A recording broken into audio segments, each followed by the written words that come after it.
The Saints have one of the best offensive lines in football. And the Eagles' corners aren't as good as they were last year. And Marshawn Lattimore is, people forget, still a shutdown corner in only his second year. And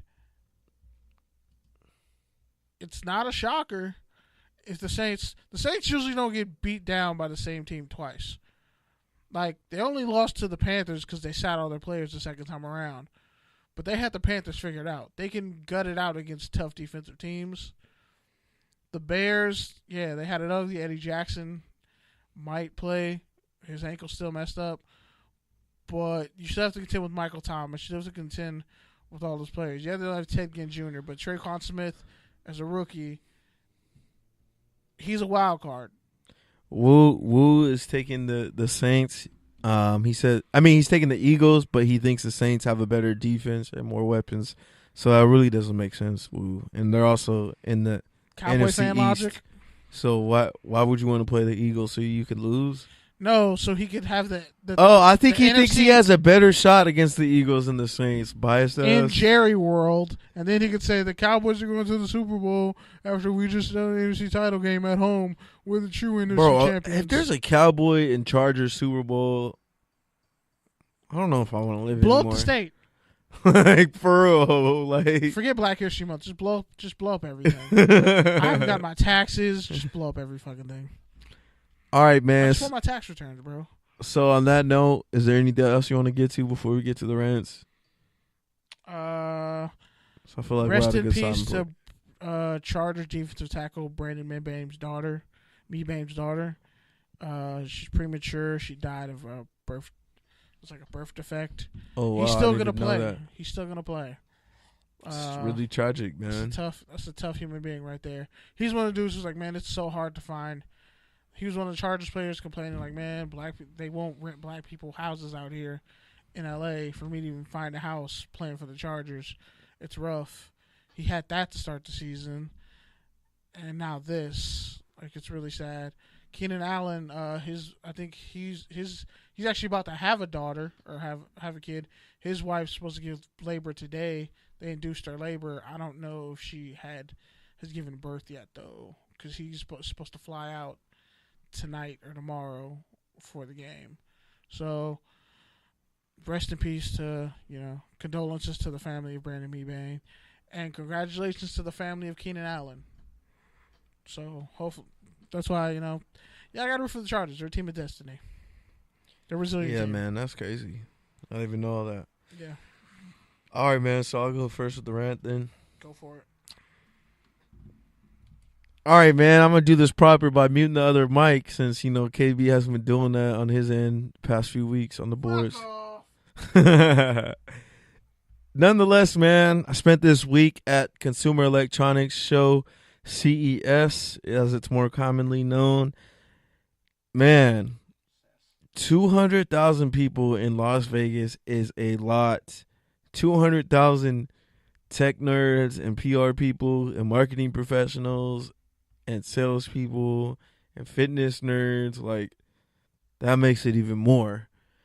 But you factor in the fact that it was like literally all over the place. There's stuff at the Aria, there's stuff at the Venetian, there's stuff at the Convention Center. Adam Silver gave a keynote, like a bunch of people gave keynotes. Like, it was just a lot. And honestly, I'm drained and tired and exhausted.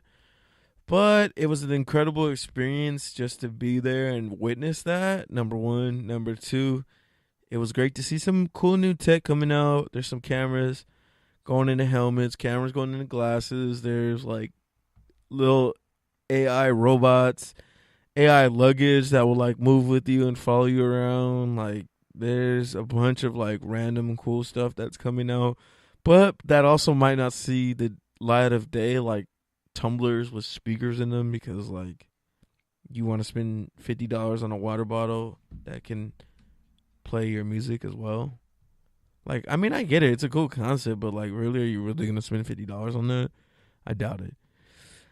Outside of that, man, there's a bunch of like analytics companies coming out for sports, for different data companies you've never even heard of that are just like housing and selling your data and stuff like that.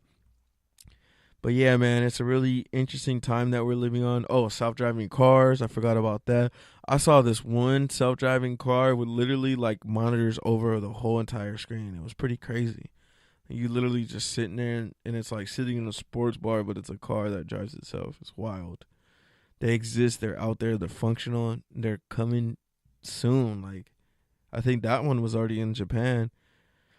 But it's a crazy time to be alive, man. As we see more and more technology, I think it becomes more and more accessible. It's more and more about how we use the platforms, more so than the platforms themselves. They should be used to heighten the human experience and not hamper it. At least that's my point of view. And besides all that, man, it's just been a really crazy time for me running around all over the place. I'm exhausted. But it's a beautiful and challenging experience because I'm really gaining ground and people are starting to see it and people are starting to really respect my hustle and grind, and I'm getting to my 10,000 hours. So, yeah. Pass it off to you, KB.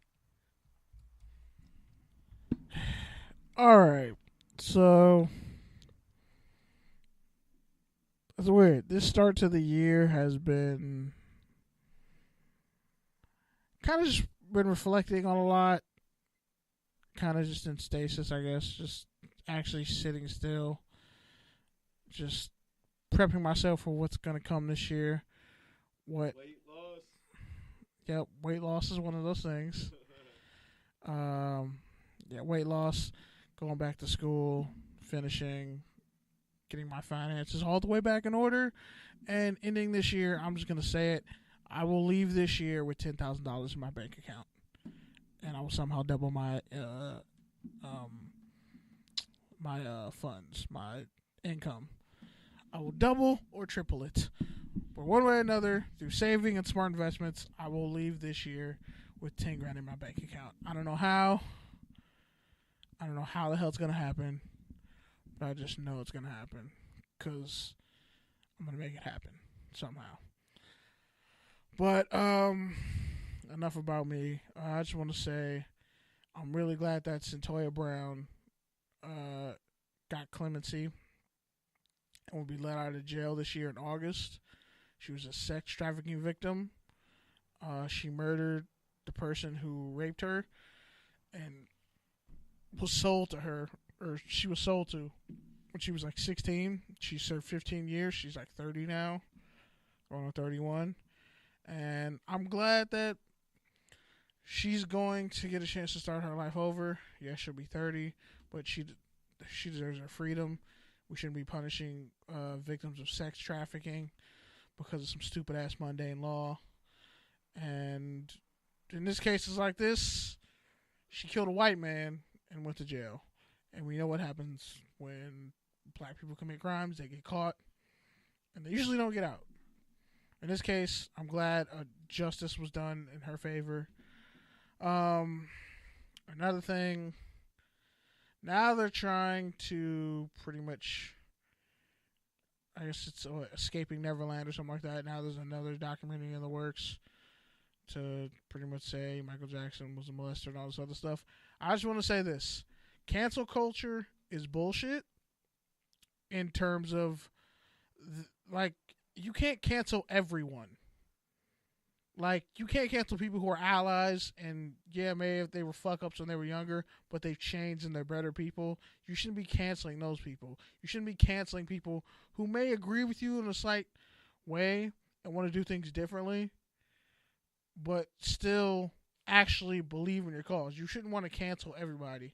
But this cancel culture bullshit is really whack. Because honestly, all of us could get canceled. I'm pretty sure there's a lot of people who were dumbasses in high school. First off, I would cancel myself and then bring myself back to life and then tell y'all to go fuck yourselves. That's just me. But all seriousness, like, this whole cancel culture bullshit, wanting to just take everyone out for every little thing, it's whack to me. But it also, like I said in my tweet that went viral last week, a lot of y'all are cowards. You will jump all on the R. Kelly and shit bandwagon, but you won't do shit about that Catholic priest that's raping little boys at your church and he's been doing it for 15 years, and it's an open secret and y'all all know, but y'all don't say shit. Only the Catholic Church. Oh, the Catholic Church, I'll just use an example.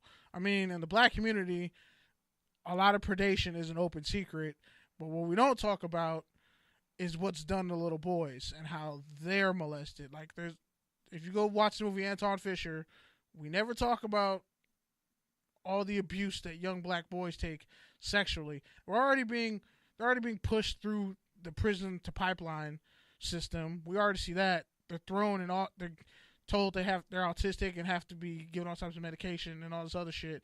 They're already discouraged and pretty much dismantled emotionally and psychologically at an early age in front of their black female counterparts and other children.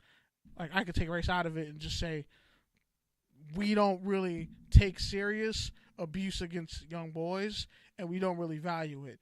And I'm just going to say, if we're going to actually stop predatory culture and rape culture, we have to actually go at everyone who is doing it and not just see rape and assault and things like that as crimes that only men commit towards women. Violence is bidirectional, last time I checked.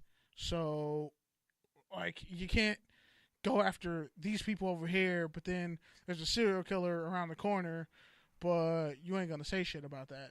Like, you can't have it both ways.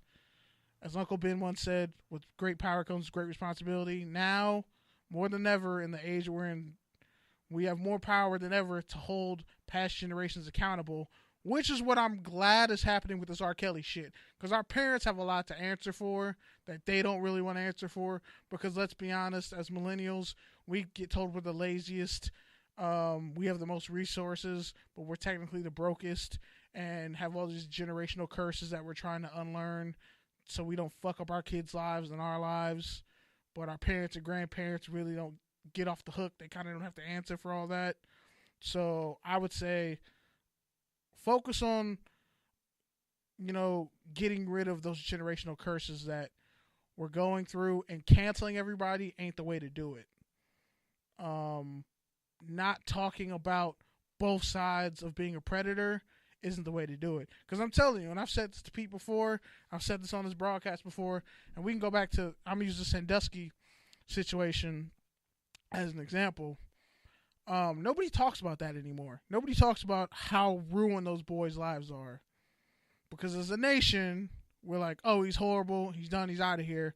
But I don't see anybody marching for those I don't see those young boys being put to the forefront of abuse groups. I don't see feminists trying to get on their side and promote them and say, no, it's usually a bunch of man hate.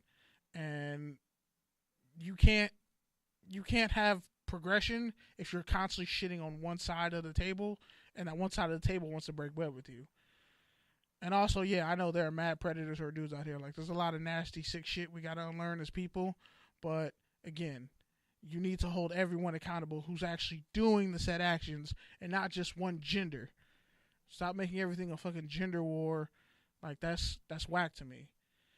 And also, yeah, I feel like probably 10, 15, 20 years from now, we're going to have a situation where some athletes, some football players, whatever, are going to come out and say, A, I'm gay, and B, I was abused as an athlete growing up. And I want to see how y'all handle that shit. Because don't think there's not a lot of gay athletes out there. They're coming out every day more and more and more. And trust me, abusing children has been around since forever. Like, whether it's gymnastics with Larry Nassar's nasty ass, which, by the way, I think an NFL team used Larry Nassar. No, I think USC used Larry Nassar as, like, their PR to cover up that horrible Kliff Kingsbury situation where they lost their offensive coordinator. Either way, quick sidebar, James Saxon should definitely be their USC's offensive coordinator. But anyway, back to my point, and I'm going to just end it here. Attack the culture of rape and the stigmatization of victim blaming, and stop attaching only one gender to it. It's about everyone who's being abused, not just everyone we want to focus on for right now. Because to me, that shit is lame. And if it was your younger brother or your younger sister, it didn't matter who did it to them, you would want to defend them regardless. So treat people like that and stop looking at it as, well, my house isn't on fire, because it could be your house next. That's all I got to say. All right, man. Well, you know what time it is. It's time to wrap.